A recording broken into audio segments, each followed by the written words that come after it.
sa Ginoong Jesucristo,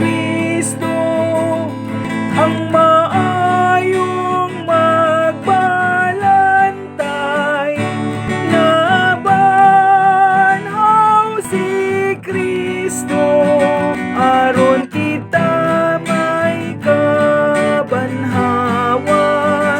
Iyang gitugyan ang iyang kinabuhi alang sa iyang mga karnero ug sa iyang mga kahayupan.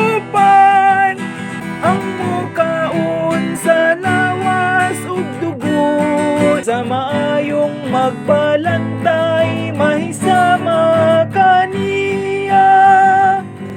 Ang mukaon sa lawas ug dugo ni Kristo, ipahimutang sa sipsibanang way katapusan.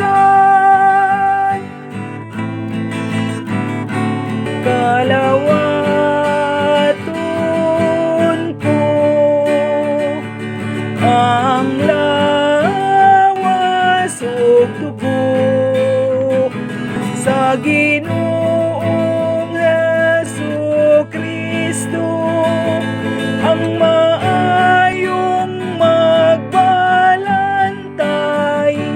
ang nakaila sa iyang tingog, musunod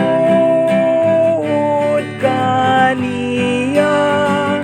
Ang maayong magbalantay, magdala kaniya sa malunhang sipsibanan